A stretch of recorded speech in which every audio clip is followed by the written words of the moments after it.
Ladies and gentlemen, at this time, please rise for the posting of the colors by the Scarborough High School JOTC.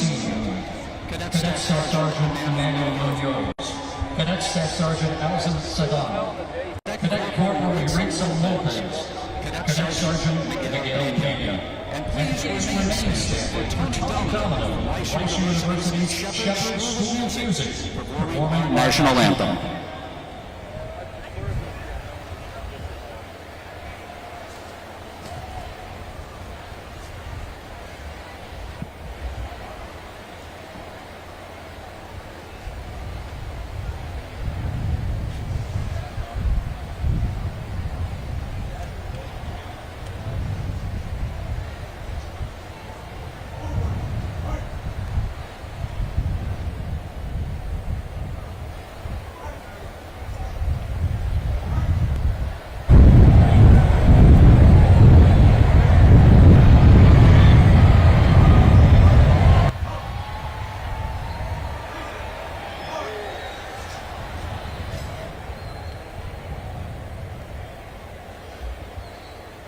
Oh, say, can you see by the dawn's early light what so proudly we hailed at the twilight's last gleaming, whose broad stripes and bright stars through the perilous fight o'er the ramparts we watched were so gallantly streaming, and the rockets' red glare, the bombs bursting in air, gave proof through the night that our flag was still there. Oh, say, does that star-spangled banner yet wave o'er the land of the free and the home of the brave?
Yeah, hopefully I won't need it.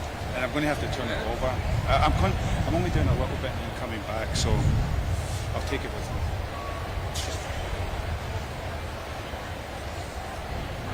Thank you.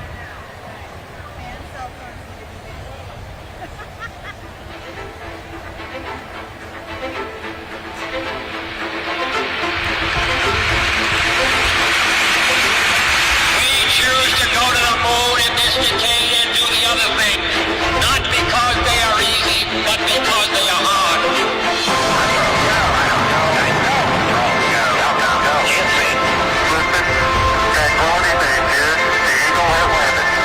We set sail on this new sea because there is new knowledge to be gained and new rights to be won, and they must be won and used for the progress of all people.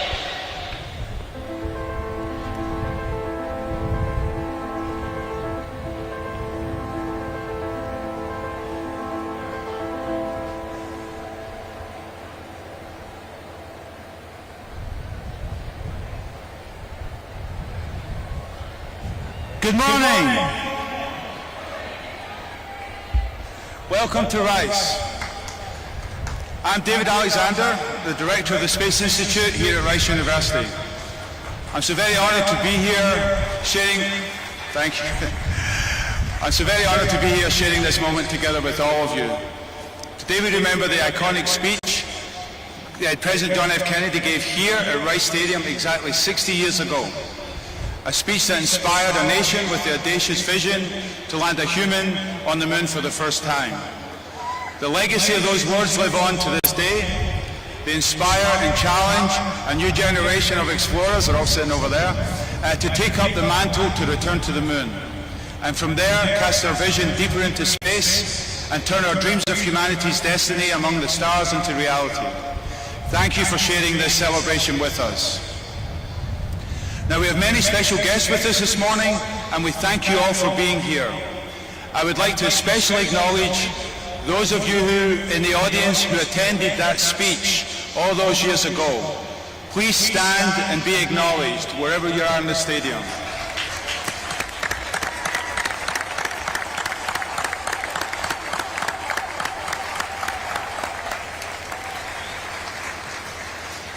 I would like to also give a shout out to all of the students who are here from the Houston Independent School District.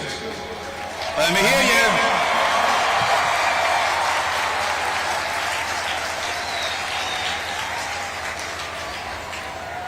This is really what it's all about. And to the college students from Rice and our sister universities around the city.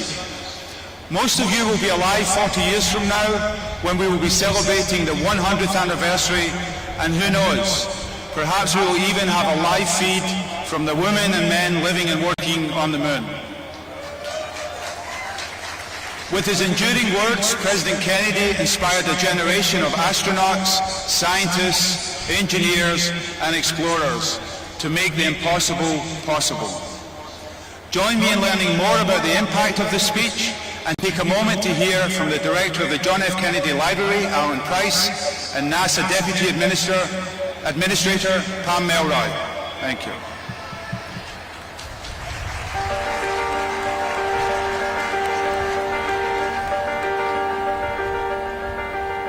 Pam Melroy, welcome to the John F. Kennedy Presidential Library and Museum. It's great to have you here from NASA.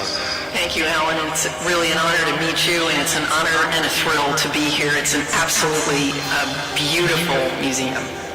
So let's talk about space and President Kennedy.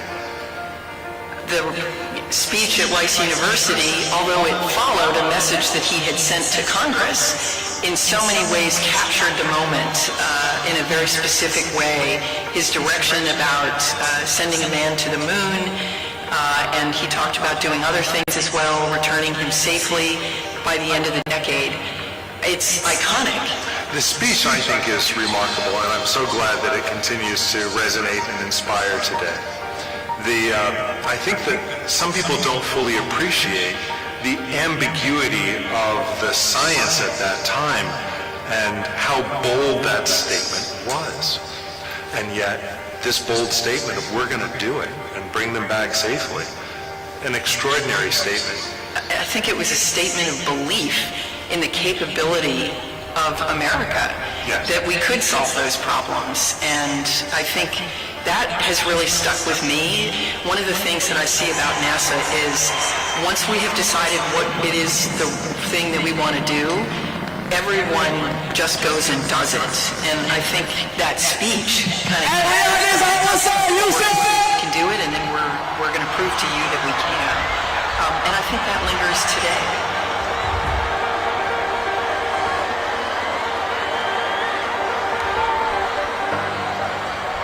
I could pick up on another aspect, I think, of President Kennedy's vision for space exploration.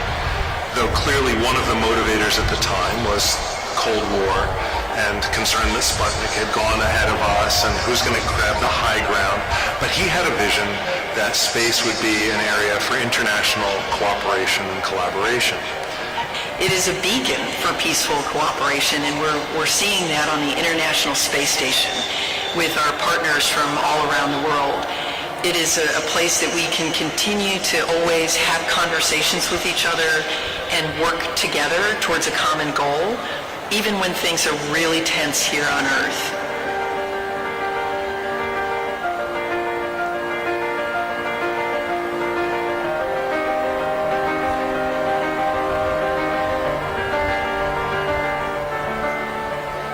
So who gets to go to space? We have realized that what we're doing is so complicated, we really need, for our mission, a diversity of perspectives. And we have decided to weave that into the Artemis program. We've committed, and it will not be hard to do because we have many women and people of color in the office. We have committed on the first landing that there will be the first woman to set foot on the moon as a part of the Artemis program. And we also have committed throughout the Artemis campaign that the first person of color will also land on the moon.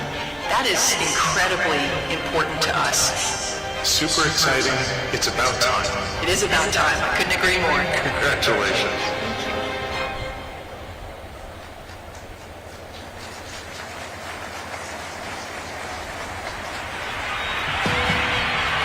We meet in an hour of change and challenge, in a decade of hope and fear, in an age of both knowledge and ignorance. The greater our knowledge increases, the greater our ignorance unfolds. No man can fully grasp how far and how fast we have come. But condense, if you will, the 50,000 years of man's recorded history in a time span of but a half a century. Stated in these terms, we know very little about the first 40 years, except at the end of them, advanced man had learned to use the skins of animals to cover them. Then about 10 years ago, under this standard, man emerged from his caves to construct other kinds of shelter. Only 5 years ago, man learned to write and use a cart with wheels. Christianity began less than 2 years ago. The printing press came this year. And then less than 2 months ago, during this whole 50-year span of human history, the steam engine provided a new source of power. Newton explored the meaning of gravity. Last month, electric lights and telephones and automobiles and airplanes became available. Only last week did we develop penicillin and television and nuclear power. And now if America's new spacecraft succeeds in reaching Venus, we will have literally reached the stars before midnight tonight. This is a breathtaking pace. And such a pace cannot help but create new ills as it dispels old. New ignorance, new problems, new dangers. Surely the opening vistas of space promise high costs and hardships, as well as high reward. So it is not surprising that some would have us stay where we are a little longer, to rest, to wait. If this capsule history of our progress teaches us anything, it is that man in his quest for knowledge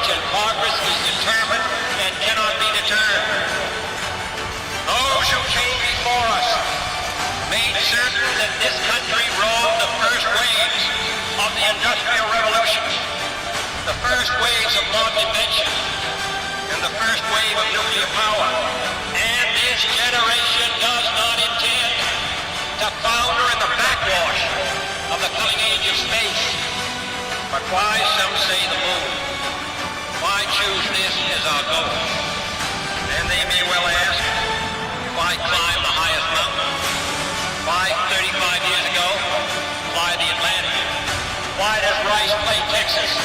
We choose to go to the moon. We choose to go to the moon.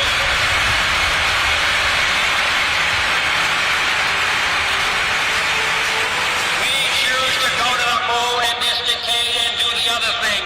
Not because they are easy, but because they are hard. Because that goal will serve to measure to the best of our energies and skills. Because that challenge is one that we are willing to accept. One we are unwilling to postpone, and one which we intend to win.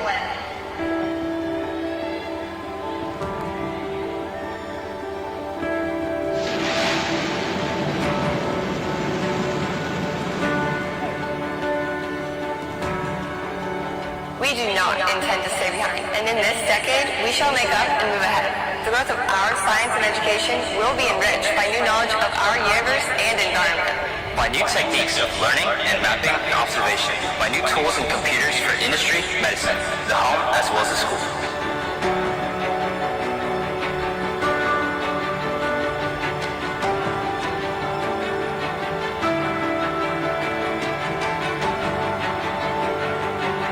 What was once the furthest outpost on the old frontier of the West will now be the furthest outpost on the new frontier of science and space. This is, in some measure, an act of faith and vision, for we do not now know what benefits await us. My fellow Americans, I give you the heroes of the future who will carry us back to the moon and beyond, the Artemis generation.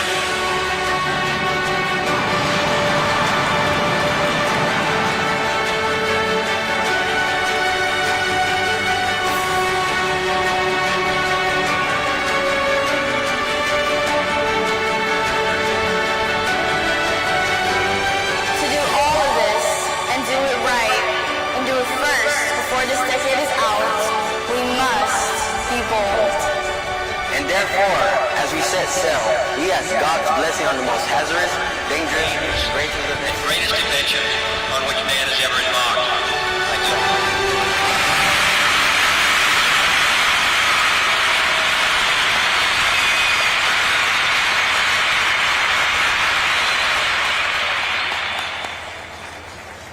What a fantastic video. I mean, it really doesn't get old, and I hope you have a chance to listen to those words.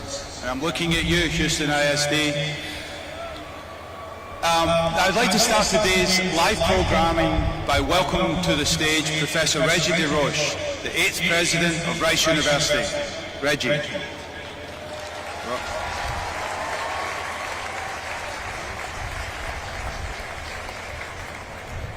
Thank you, David. I still get chills when I see that video. Before I begin, I want to thank all of you for being here. And we know it's hot and humid, but we will all be very brief with our remarks. In the audience, we have astronauts, elected officials, Rice Board of Trustees, Rice faculty, staff, students, and alumni, and leadership from NASA and the Johnson Space Center. I want to extend a special welcome to the thousands of students here from the Houston Independent School District. Thank you for being here.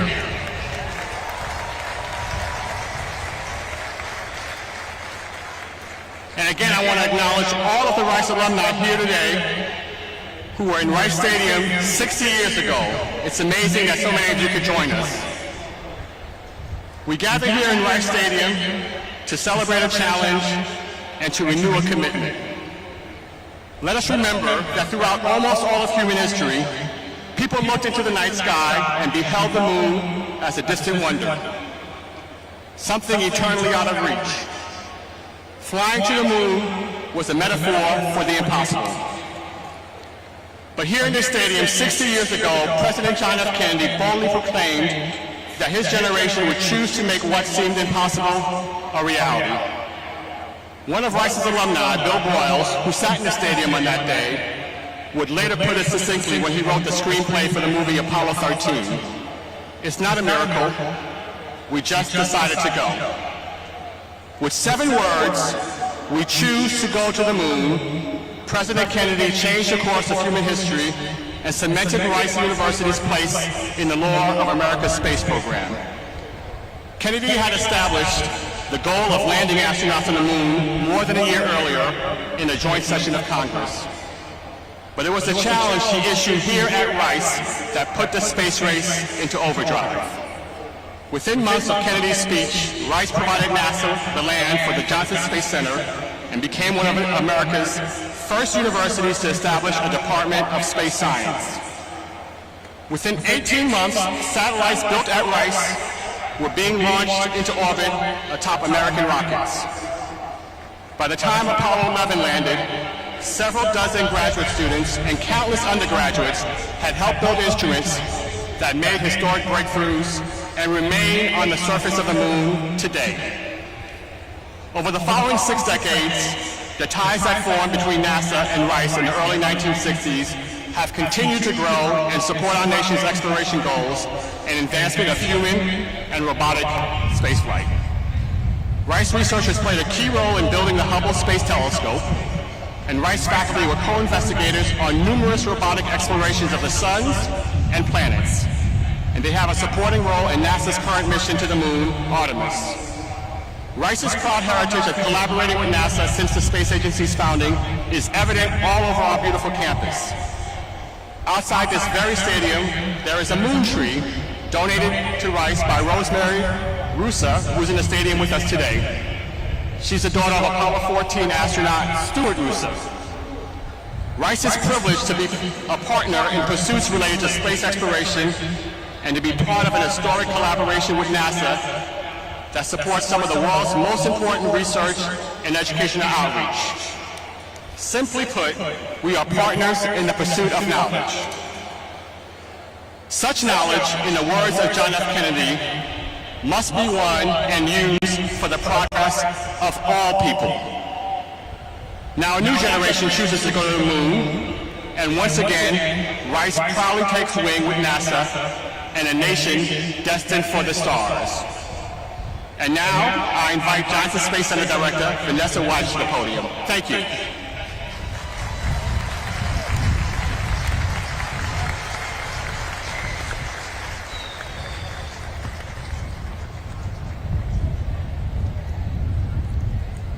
Thank you, President DeRoche. Good morning, distinguished guests, elected officials, and the greater Houston community.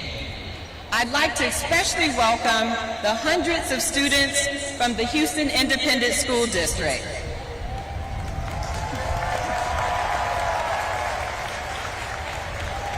I'd also like to recognize the employees from NASA's Johnson Space Center and from all across the agency. And a special welcome to the NASA Alumni League, our retired NASA workforce. Many were a part of the history that we're celebrating today. I'm Vanessa White, Director of NASA's Johnson Space Center, and I'm honored to be here with all of you to commemorate President Kennedy's historic speech and the important role Houston has played in shaping our nation's space program. This year is very special at Johnson Space Center. We're celebrating 60 years in Houston. From landing man on the moon to sustaining a presence in low Earth orbit via the space shuttle and assembling the International Space Station, Johnson has been the iconic beginning of some of humankind's greatest achievements. When you dream big, you can achieve what seemed impossible. NASA proved this when it met President Kennedy's challenge to put Americans on the moon within a decade in the 1960s. The Apollo program captured the world's attention and demonstrated the power of America's vision and technology to ignite generations of great achievements, exploration, and scientific discovery. At Johnson, I'm privileged to lead more than 11,000 employees who work each day to dare, unite, and explore, and lead the world in human space exploration. As the home to America's Astronaut Corps, International Space Station, Orion, and Gateway programs, and a host of future space developments, our team plays a pivotal role in enhancing scientific and technological knowledge to benefit all of humankind.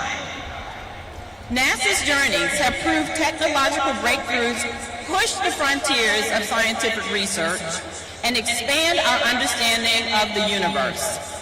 These accomplishments and those to come share a common genesis: education in science, technology, engineering, and math.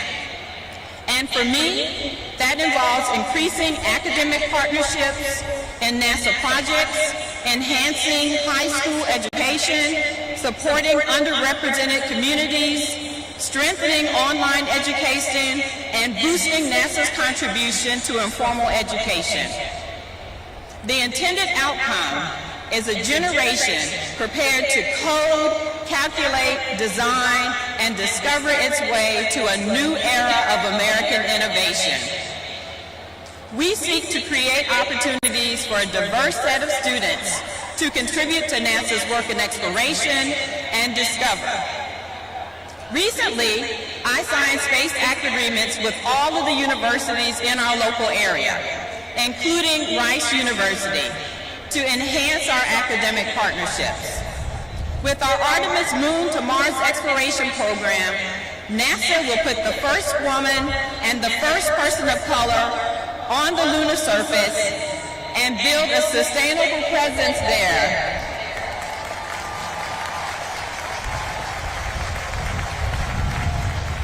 And in lunar orbit.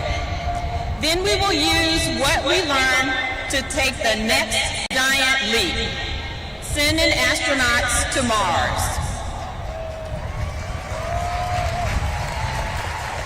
Our goal at Johnson Space Center for the next 60 years is to make Texas a global hub of human exploration, such that any country or entity that desires to work in low Earth orbit or around the moon, on the surface, further in the cosmos, can begin their next giant leap right here in Space City.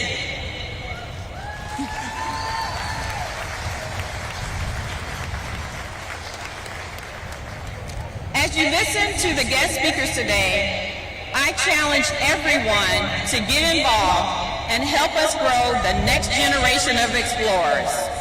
Our sons and daughters, nieces and nephews, and neighbors. Together, we will inspire the next generation, the Artemis generation. For the students in the audience, I hope you'll join us as an intern one day. And to the public, if you haven't been to the Clear Lake area lately, I invite you to join us to learn more about human space exploration. Giant leaps start here. We have a very special guest joining us this morning. Administrator Bill Nelson has served in public office for over 4 decades.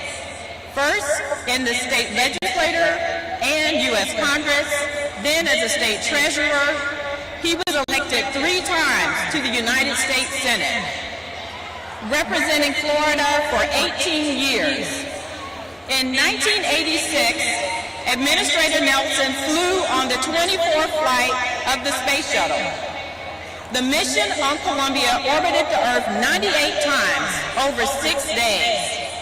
Administrator Nelson conducted 12 medical experiments, including the first American stress test in space and a cancer research experiment sponsored by university researchers. Please join me in giving a big Texas welcome to NASA Administrator Bill Nelson.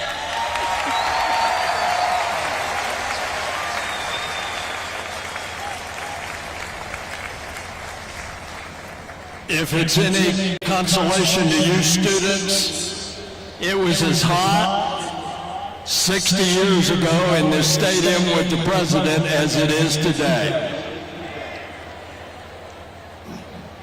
Director Weiss and members of the NASA family, President DeRoche and the Rice community, Chairwoman Eddie Bernice Johnson, my friend Representative Brian Babin,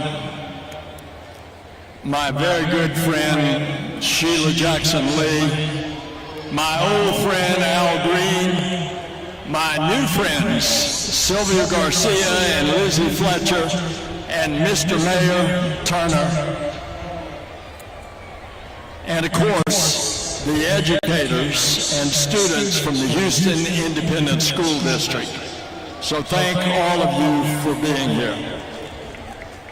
I'm going to be merciful to you because I'm going to be short. Throughout America's story, there are defining days. Days when minds change, hearts fill, and imaginations soar. Days when visions transform the trajectory of the American story, which is our story. And one of those days happened 60 years ago. It happened in this same city, at this same stadium, in the same sweltering heat of a sunny September day. And on that day, 60 years ago, 7 famous words that you've heard repeated carried across this stadium and across the country. We choose to go to the moon. President Kennedy knew that vision would be hard, not easy. He made that clear. He said what he said. We choose to go to the moon in this decade and do other things, not because they are easy, but because they are hard. He understood we still had to make major scientific and societal advances, but he also sensed something else. Our country's can-do spirit. It's a spirit that drives us to make the impossible possible. And 60 years ago, we came together to do just that. The space program propelled to the forefront of culture and consciousness. It galvanized a historic effort that we are now the stewards of. We must never stop daring to take the next moonshot. And moonshots don't just happen in the cosmos, but also here on Earth. So it is today at the John F. Kennedy Library that President Joe Biden is taking the cancer moonshot to new heights. We can end cancer as we know it. And today in Space City, a new generation, the Artemis generation, stands ready to return humanity to the moon and then to take us further than ever before to Mars. It's not going to be easy. It's going to be hard. Some things never change, but even after 60 years, they don't change. Some nations on our planet do not engage in our mission of goodwill. But we go in peace, as President Kennedy said. And today we have invited other peoples of the earth to join us in this great international adventure. Doing what is hard and achieving what is great, that is what stirs humankind. That's what unites us. With inspiration and innovation, no Herculean effort is too large. No moonshot is beyond our reach. You've seen already the James Webb Space Telescope It's giving humanity a new view of our universe, and we have never, ever seen that before. And from the new forming of stars to devouring black holes, this telescope is revealing all this and more. And now the Artemis generation is about to leave quite a mark. This generation, all of you, students from all over America, students throughout the world, this generation will choose to go to Mars. And that journey begins right now with humanity's return to the moon. Obviously, we had all hoped that Artemis 1 would already be on the way to the moon. But the NASA team has been working around the clock. Their resolve and perseverance are unrivaled. And I have full faith in this team and the mission. We will launch when we are ready. But mark my words, we are going.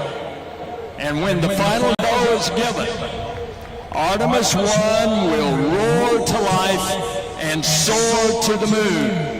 And every observation we make and every lesson we learn on this first Artemis journey prepares us and the way for humans to venture even further. Ladies and gentlemen, Mars is calling. Why? Because it's in our DNA to explore. Billions of years ago, the dry, toxic red planet we know as Mars might have once been like the Earth. Where did the water go? Why did the atmosphere change? Humans can discover much more than robotic explorers. We are more efficient, not to mention our intuition. And these missions of tomorrow will be sparked by the accomplishments of the Artemis generation today. It's a new era of pioneers, star sailors, thinkers, and adventurers. They are ready to learn what it will take to establish a new community on a cosmic shore. 60 years ago, President Kennedy put wind in our sails on the new sea of space exploration, and that mission is never ending. It's a mission about science and the advancement of the human spirit to expand what is possible. Let us continue the quest to unfold this universe, and let us continue to find unity in our discovery. So together, as Don Quixote reminds us, let us continue to dream the impossible dream that now becomes real. And then let us traverse the untouched terrain of the once unreachable stars. And as the President said, we ask God's blessing on this, one of the greatest adventures in the history of humankind. God bless you, God bless Artemis, and God bless our country. Thank you.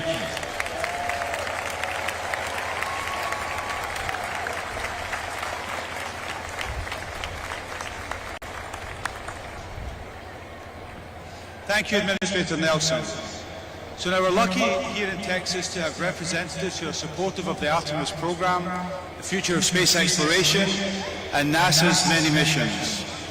I'd now like to introduce videos from Senator John Cornyn, Senator Ted Cruz, and Congressman Randy Weber, who wish they were able to be here in person today. We will then hear from Congresswoman Eddie Bernice Johnson, Congressman Brian Babin, Congressman Al Green, Congresswoman Sylvia Garcia, Congresswoman Lizzie Fletcher, and the City of Houston's Mayor, Sylvester Turner. Thank you. Hi, I'm Texas Senator John Cornyn. It's an honor to join you all today as we celebrate the 60th anniversary of President John F. Kennedy's speech that rallied Americans to the moon. When he spoke on this incredible campus, President Kennedy described our state as a state noted for strength. I'm proud to say the same rings true today, as Texas remains home to the nation's strongest and most brilliant minds in human space exploration. 60 years later, and we've only scratched the surface of what remains to be discovered. Parents used to tell their kids to reach for the moon, but that's not the only objective anymore. Now we can also tell them to reach for Mars, because that's the next port of call on our horizon. As we look ahead at the next 60 years, I have no doubt that many of you will fill the pages of history with triumphant achievements, including those being dreamt by the young minds in attendance today. May God bless you, may He bless the men and women of our nation's space program, and may He continue to bless the United States of America. Good morning, and welcome to Rice Stadium, where we gather today to remember the historic events that took place right here on this very day 6 decades ago. On September 12, 1962, President John F. Kennedy famously gave a speech about why we as a nation choose to undertake the bold endeavor of traveling to the moon. Today I'm here to echo the sentiments of President Kennedy and a nation yearning to explore the final frontier as NASA embarks on a journey to reignite the space age, planning missions to the moon and Mars. In the words of President Kennedy, we choose to go to the moon in this decade and to do the other things, not because they are easy, but because they are hard. Because that challenge is one that we are willing to accept, one that we are unwilling to postpone, and one which we intend to win. Just as we chose then to go to the moon, today we choose to go back to the moon, and after that we choose to go to Mars. The prospect of achieving these goals wouldn't be a reality without the tremendous work of all of you here in Houston. Houston and Texas have been the hub of human spaceflight for the past 60 years, and will continue to be for at least 60 to come with the help of the next generation of innovators, like the Rice Owls and the HISD students in attendance today. The contributions of hardworking Texans in the space industry and talented young Houstonians like yourselves are just a few of the many reasons I am so proud to serve the Lone Star State. May God continue to bless the United States, and may He bless all of you on the next greatest adventure on which man has ever embarked. Friends, as a member of the House Science, Space and Technology Committee and a representative of many great NASA employees and contractors, it's an honor to join y'all virtually.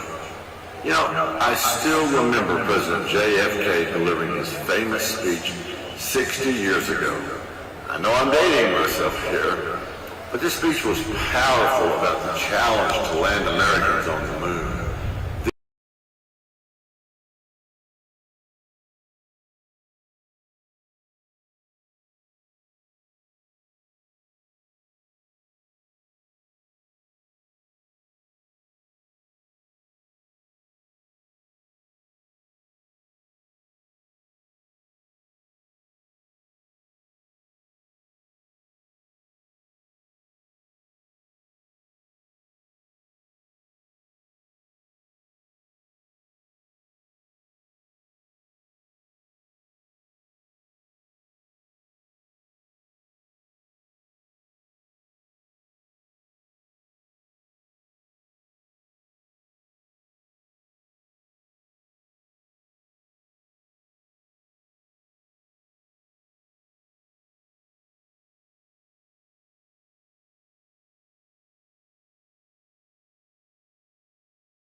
Since President Kennedy's speech, we have made great strides in our endeavors in space exploration.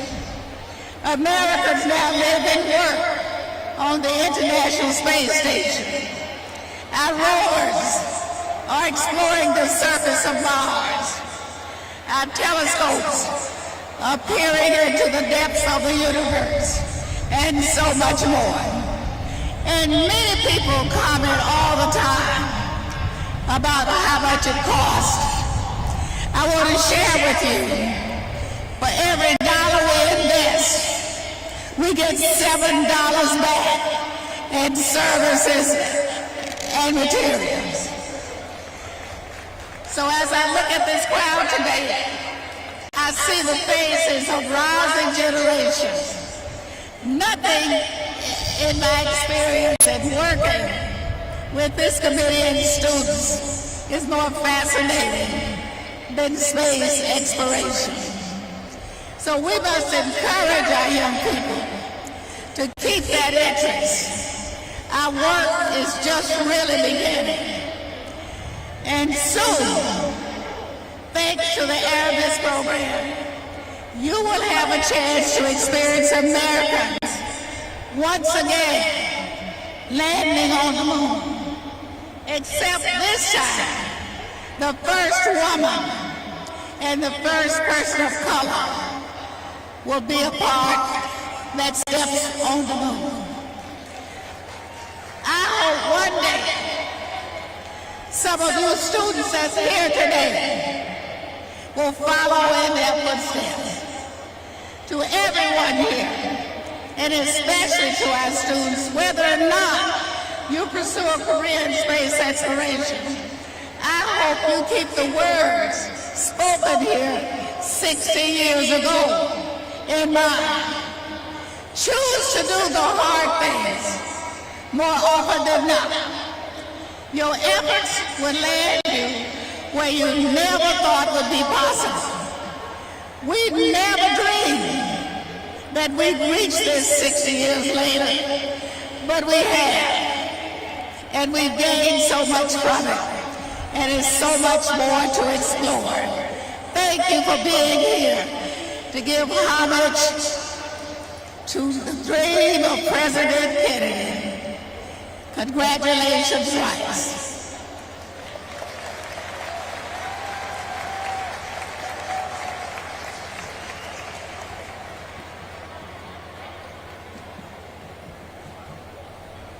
Thank you. I'm Brian Babbitt. I represent the 36th District, and I have the great honor of representing Johnson Space Center. What an honor to be out here today. Thank you. In May of 1961, from the Speaker's rostrum of the House of Representatives, President Kennedy charged Congress with an ambitious mission to send astronauts to the moon. But to accomplish this extraordinary feat, NASA realized that they would need a new facility to spearhead human space exploration, and folks, Houston answered that call.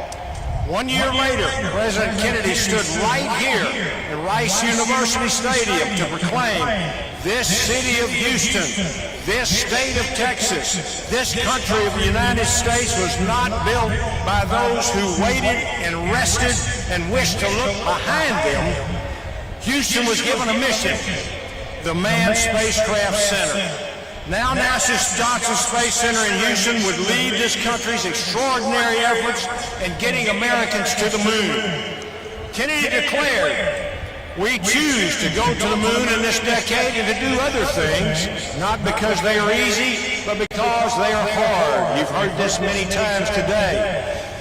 But because that goal will serve to organize and measure the best of our energies and skills, because that challenge is one that we are willing to accept, one we are unwilling to postpone, and one that we intend to win, and the others too. As you all know, in 1969, America accomplished the goal of landing a man on the moon and returning him safely to Earth, a feat never before achieved by any other country, and we did it 5 more times. From successfully landing 12 pairs of boots on the moon, and operating the historic Mission Control Center to managing the Orion spacecraft program and the International Space Station, Johnson Space Center in Houston has contributed critically essential components of the space exploration mission. None of this would have been possible without the collaboration of entrepreneurs and academic minds right here in Houston and right here at Rice University. Partnerships that have built Houston into the global epicenter of space exploration. America is today, 60 years after Kennedy's remarkable proclamation, once again on the cusp of launching the most daring exploration program that humanity has ever seen by sending astronauts back to the moon in pursuit of going even further where no one has ever gone before. And as Kennedy said in his address to Congress in 1961, now it is time to take longer strides, time for a great new American enterprise, time for this nation to take a clearly leading role in space achievement, which in many ways may hold the key to our future right here on Earth. I'm very, very proud of the work that's being done here, and I look forward to Houston continuing to take this great nation in the world to new, longer strides in human space exploration, to the moon, to Mars, and even beyond. I would like to echo some more words that President Kennedy used to close his speech 60 years ago.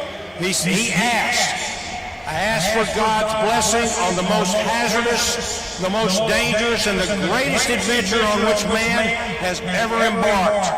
The mission continues. Thank you, Houston. And now I'd like to introduce my good friend Al Green, who represents Texas' 9th Congressional District. Thank you very much.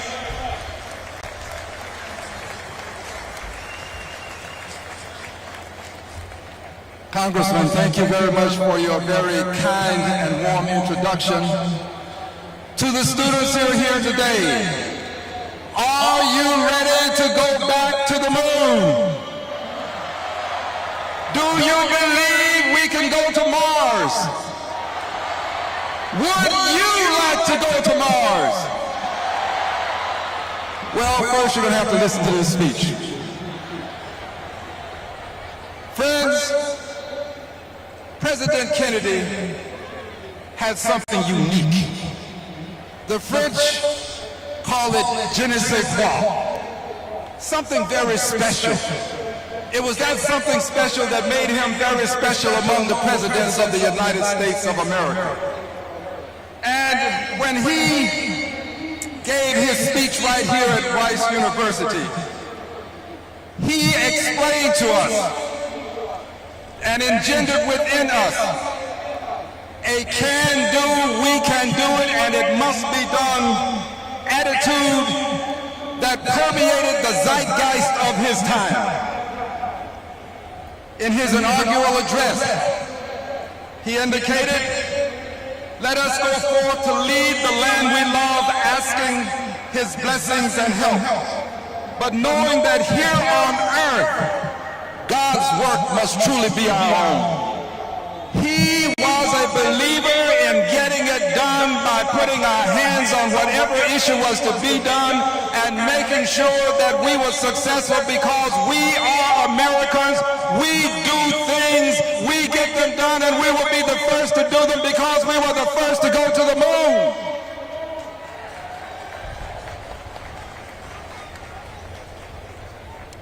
Nearly 2 years later, President Kennedy, this was after his inaugural address, reduced the impossible to the difficult.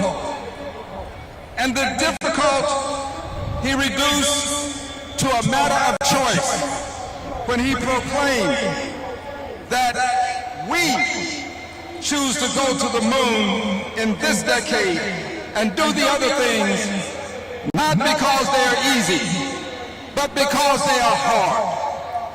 But what he said about going to the moon was something that young people across the length and breadth of this country took to heart. Young people decided that they wanted to do the difficult things. They decided to make and physics and engineering because they wanted to assure this country that they too believe that we can do the difficult things. These young people did these things because they were hard. And his response, President Kennedy's response to the naysayers and doubting Thomases, was captured when he extolled, by way of exemplar, this city of Houston, Texas, this state, this country of the United States was not built by those who waited and rested and wished to look behind them.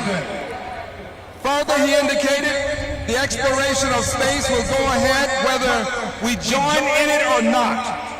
No nation which expects to be the leader of other nations can expect to stay behind in the race for space. President Kennedy, the great president, the president who led us into space, led this nation to believe that although the magnificent insular, this island that we know as Earth, is our genesis, our preeminent destiny is the stars. Are you ready to go to the stars? Let's do it. It is our preeminent destiny. God bless you. It is now my preeminent privilege and my superlative pleasure to introduce the Honorable Congresswoman Sylvia Garcia. Give her a big hand, please.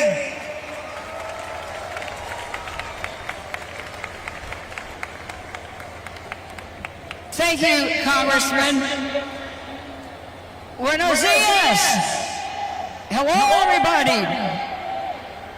Well, I was reflecting on the 60 years, and first I want to thank everybody from NASA, from the receptionists to the people who helped put people at the moon.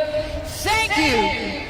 Thank you for your leadership, your creativity, your innovation that's gotten us to the moon.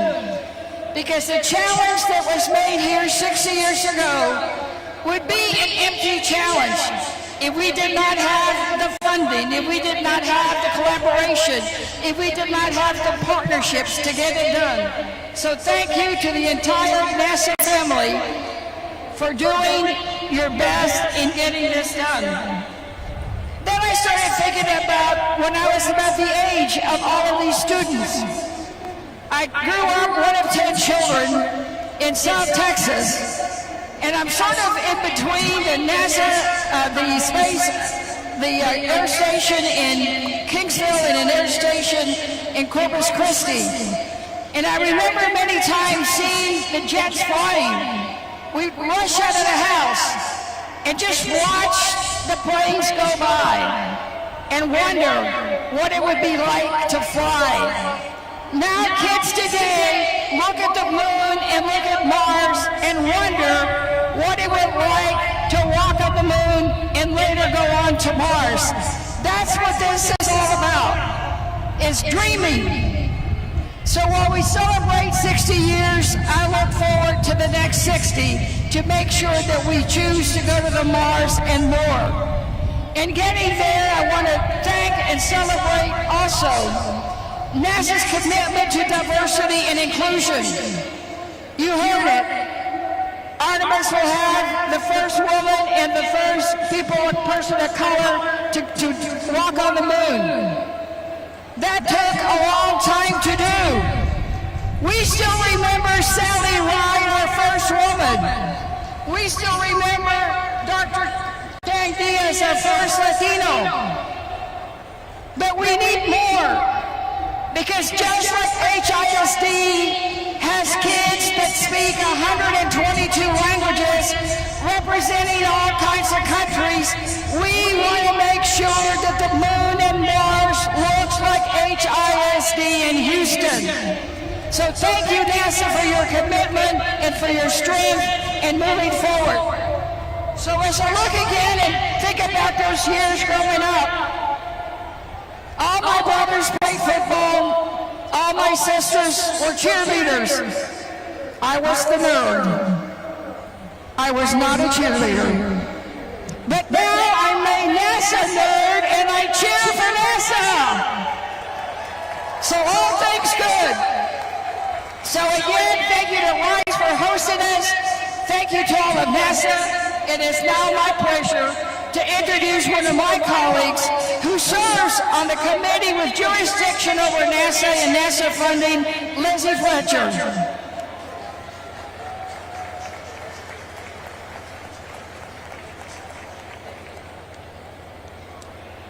Thank you so much, Congresswoman Garcia.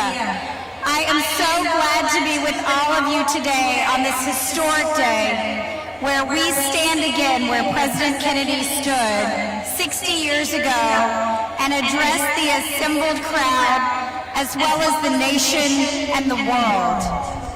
In that moment, he challenged Americans to continue the work to expand our understanding of the world around us and the universe beyond by exploring space. Man, in his quest for knowledge and progress, is determined and cannot be deterred, he told the crowd, explaining that no nation which expects to be the leader of other nations can expect to stay behind in this race for space. He did so, of course, as we've heard this morning, knowing that the work to bring together a broad coalition of the greatest minds, the most innovative thinking, and the most committed explorers would be a challenge. But we know here in Houston that is the community that we have created here. And we often remember now, as just about every single speaker has reminded us, that he said we choose to go to the moon in this decade and to do other things not because they are easy, but because they are hard. Our country and our city, Space City, accepted this challenge. Across the country and around the world, people watched and dreamed and celebrated when just a few years later, Neil Armstrong took the first step on the moon. And most of us here, I think all of us here know, that the first word ever spoken from the moon was Houston. Over the last 60 years, we have worked here in this city, here in this university, and here at NASA's Johnson Space Center to meet this challenge, to continue the search for knowledge and progress, and to do so, as President Kennedy said, in pursuit of peace. And we see that reflected so beautifully in those who are assembled here today, the students, the NASA alumni, the community members, the people here in this community who have taken that challenge. President Kennedy challenged all of us as Americans to come together for the good of all mankind. And that remains our challenge. And that is the work of those who are here today, Administrator Nelson, Director Weiss, President DeRoche, and so many others whose lives and work reflect this vision and this commitment. And so today, I hope that this 60th anniversary commemoration inspires us all to commit ourselves again to this purpose, to this vision that President Kennedy laid out right here 60 years ago, to the challenge of doing the learning and the leading, so that together we can make progress for all. And with that, I am so proud to introduce a man who personifies that spirit, Houston Mayor Sylvester Turner.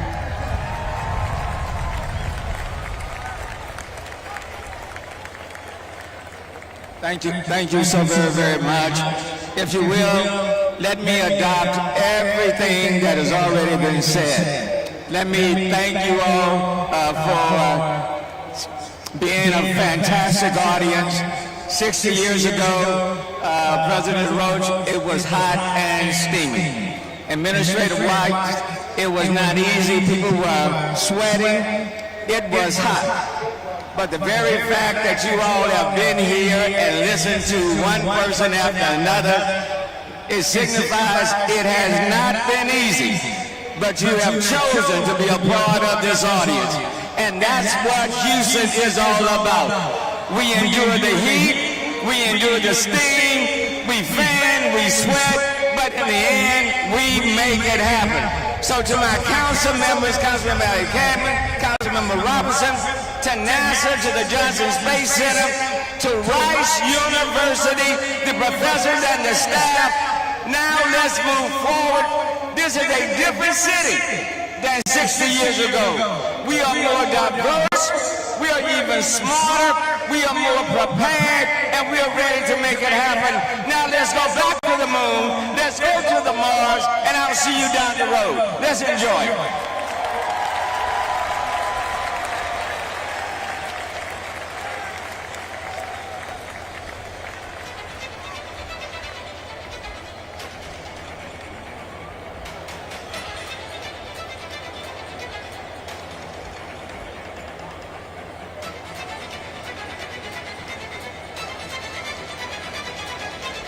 Great British explorer George Mallory, who was to die on Mount Everest, was asked why did he want to climb it. He said because it is there, well, space is there, and the moon and the planets are there, and new hopes for knowledge and peace are there, and therefore as we set sail, we ask God's blessing on the most hazardous and dangerous and greatest adventure on which man has ever embarked.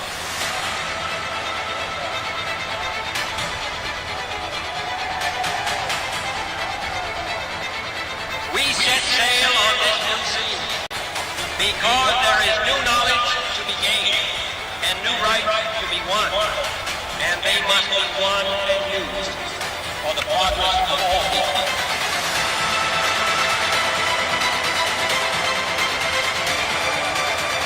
Space and related industries are generating new demand in investment and skilled personnel.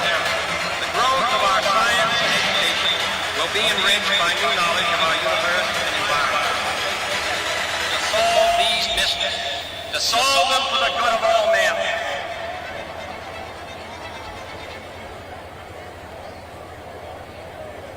Hello again.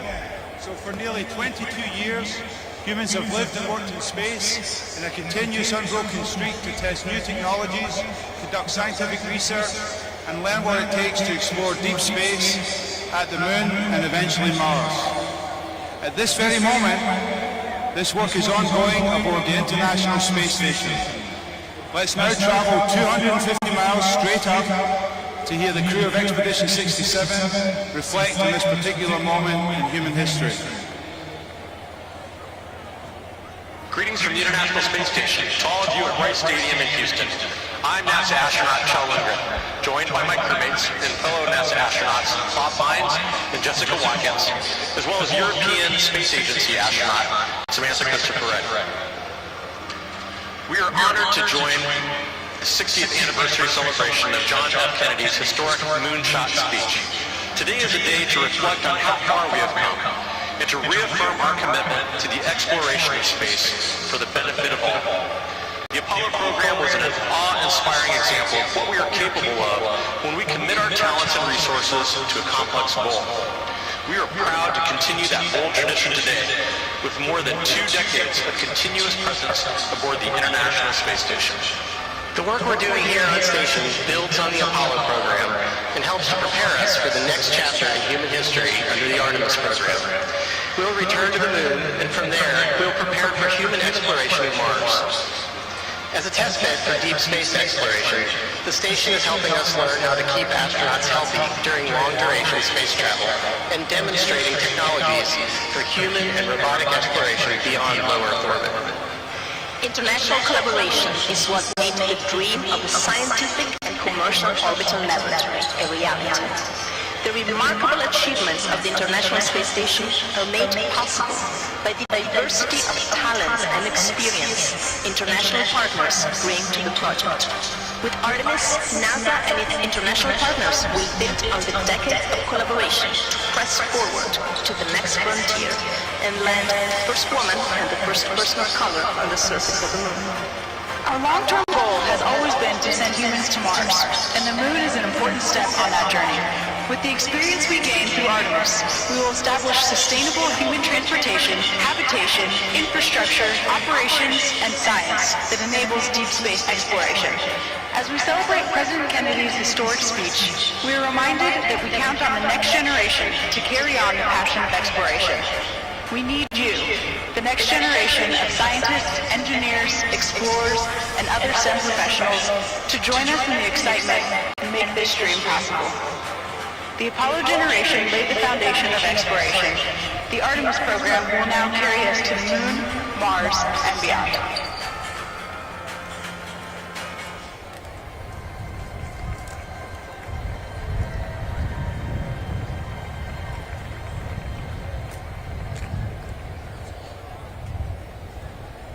Good morning. At the time of President Kennedy's speech, I was a cadet at the French Air Force Academy. Like many other young people on the planet, I understood that a new era of space exploration had begun. I understood that fantastic doors were quickly opening over our heads, and I realized that our dreams would impose efforts and sacrifice, and occasionally losses. One phrase in President Kennedy's speech remained in my mind and held some time. If this capsule history of our progress teaches us anything, it is that man in his quest for knowledge and progress is determined and cannot be deterred. Thanks to President Bush to space exploration, each of us in the job got his or her inspirational lessons. I was not alive when President Kennedy made his speech here in the stadium, but I was a 4-year-old living in Houston when we first walked on the moon. I remember being in my backyard with my parents and my older sister looking up at the moon that was rising over the roof of our house. I remember my parents saying something to the effect of, "We have people there." It was then that I decided I wanted to be an astronaut. The part of President Kennedy's speech that always resonated with me is that iconic line about doing things because they're hard. But then it's the next phrase. He said, because that goal will serve to organize and measure the best of our energies and our skills. It was certainly true then, and is still true now. Big, difficult challenges demand the best of our energies and our skills, and our humanity. The future of humanity through space exploration depends on the strong acceptance of ethical values that should already drive our civilization.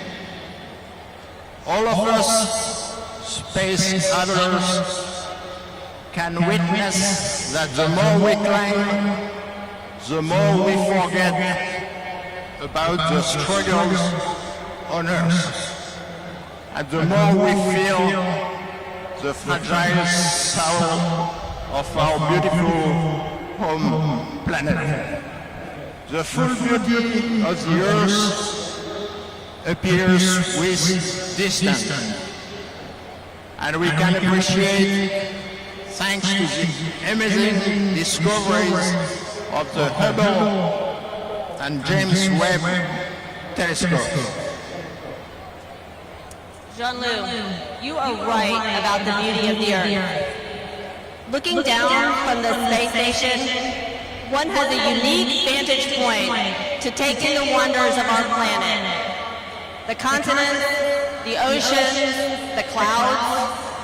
You can see that we are all one together on our precious and yes, our fragile Earth. Turning one's gaze to the stars, you can feel the enormity of the universe. You know that we need to continue to explore, and we need to continue it in peace and harmony together. Let's us all preserve the beauty of our planet and get ready to pursue on the same ship the fantastic odyssey of space exploration. And we are doing that. Right now, on a launch pad at the Kennedy Space Center, is our first Artemis rocket. Very soon, we'll be launching once more towards the moon. NASA is working with our commercial partners and international partners to establish the first long-term presence at the moon. Jointly, we will venture out into our solar system to explore and see and understand. We will do it together for the benefit of all humankind. Space is a peaceful place where international cooperation is a success. And this is a kind of a joke. Just ask politicians why spaceships, such as their atmospheric colleagues, don't drop a flight plan before flying over so many foreign countries, sometimes not so friendly. Thanks, America, for your international cooperation initiative. And thank you. And thanks to all our international partners who are with us on this journey. And now it is my honor to introduce our NASA Associate Administrator, Bob Cabana.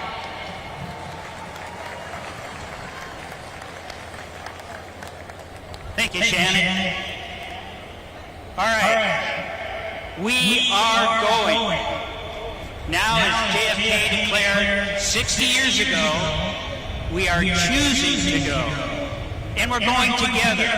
We're going because of our unified goal and the strength that comes from our diversity. The impact of Apollo and the achievement of bold exploration goals has rippled out in ways that would be impossible to precisely measure. We not only went to the moon, but we are now looking at stars form in the earliest parts of our universe. We're flying helicopters on Mars. And we're using advancements in technology and science to understand our own home planet, Earth. NASA has also changed. We've moved forward. We're more inclusive. We're more diverse. We have a whole generation. A few thousand of those are here with us today, and they were really smart. They moved up under the shade. Anyway, they're with us today, including our next and final speaker, the talented and accomplished Houston Youth Poet Laureate, Avian Hogans. Now, anyone that is 21 years old or younger, for their entire life, people have been living and working aboard the International Space Station. For them, humanity as a spacefaring species is just a part of what we do. I had the extreme good fortune to fly 4 space shuttle missions as a NASA astronaut. And I often get asked which one was my favorite. And it's easy. It was my last one. The first assembly mission of the International Space Station. And one of my crewmates, Rice alum Dr. Jim Newman, is here in the audience today. Since November 2nd of 2000, humans have been continually living and working in space. That's significant. It impacts the way we see the world. It's why I always encourage people to get out, look up, watch it fly overhead.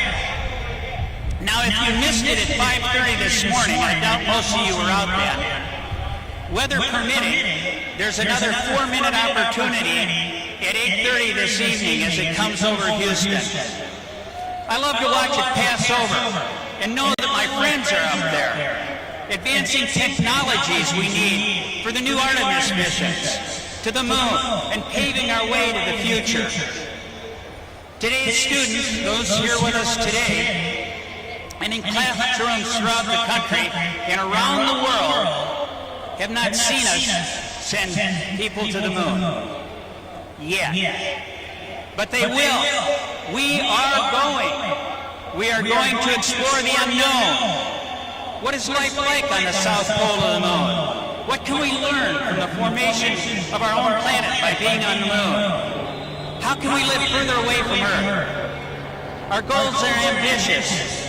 It's not easy, but we can accomplish hard things.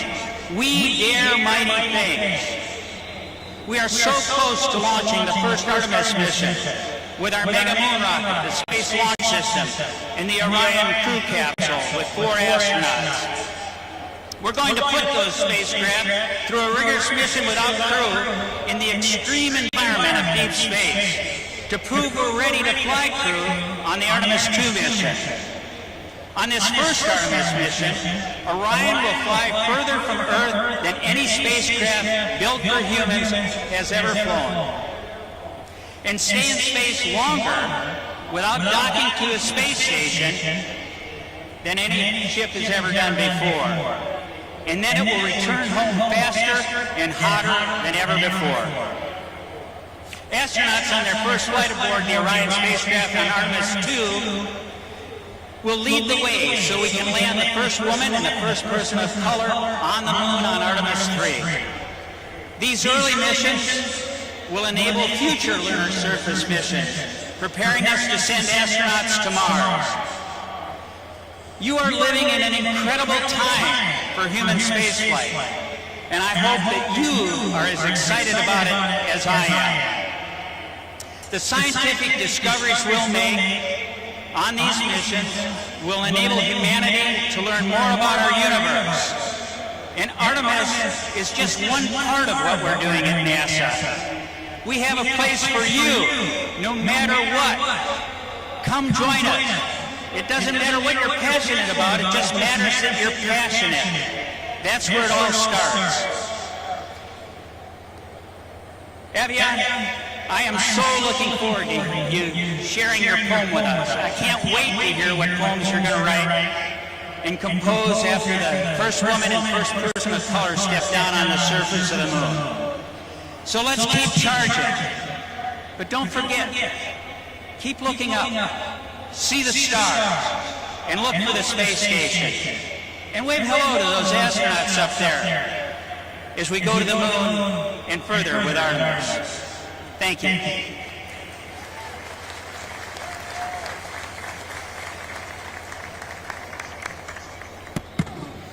Well, thank you. I want to thank all of our speakers today. The message is loud and clear. We are going to the moon. So let us continue to encourage our present and future generation of explorers. We know that your curiosity and passion will help us to achieve the next step in space exploration, giving life and continuing the legacy of President Kennedy's work. I know of no better way to close this program than from a member of this, the Artemis generation. It gives me great pleasure to introduce Avalon Hogan, Houston's Youth Poet Laureate, and our proud Rice University freshman, who will give a special edition of her poem, The Skyline of Mine. Avalon.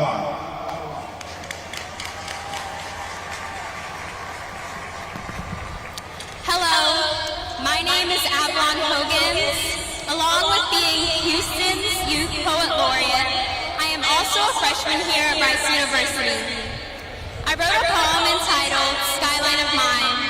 It's about Houston. As a native Houstonian, many things make me proud to live here.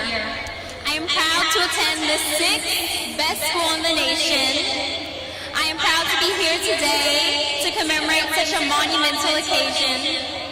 I feel a special connection with NASA.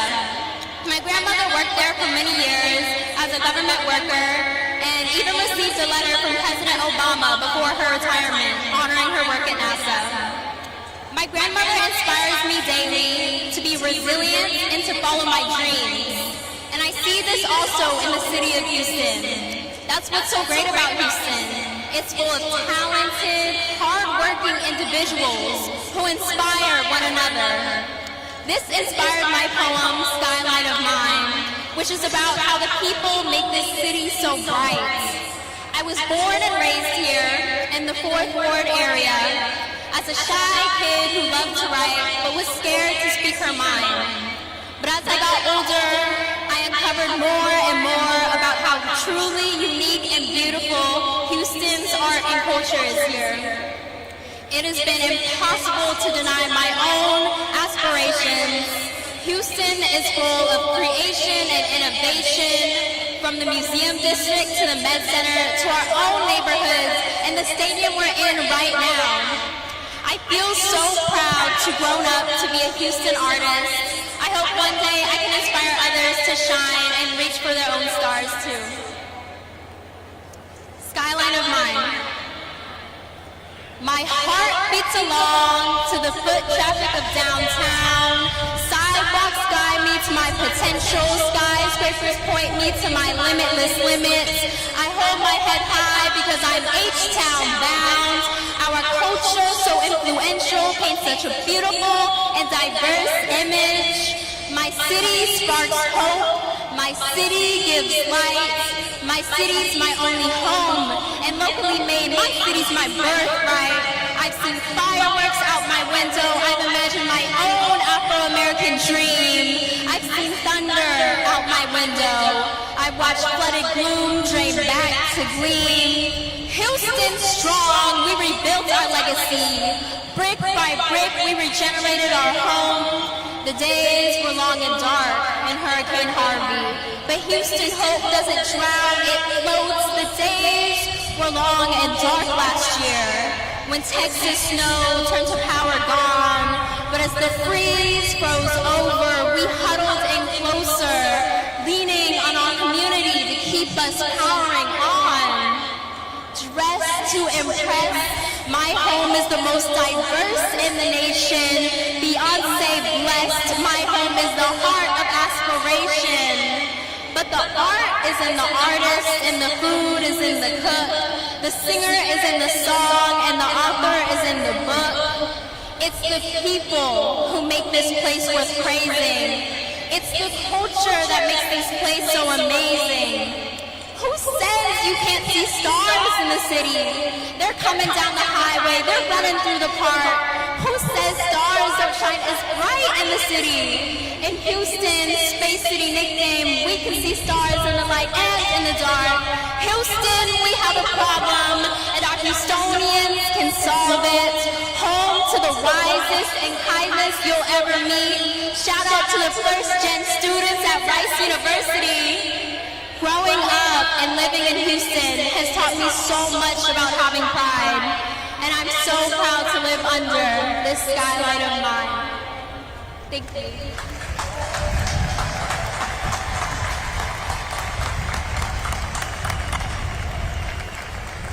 I actually didn't think it was possible to get goosebumps in this temperature, but thank you, Avalon, that was fantastic. That was a beautiful way to honour the ideals and visions for Houston. So before leaving the stage to the Rice Marching Owl Band, I want to thank you all for being our guests at this very special celebration, and to remind you that the future in space starts with you. Please enjoy the exhibit space and have a safe journey home. Thank you all.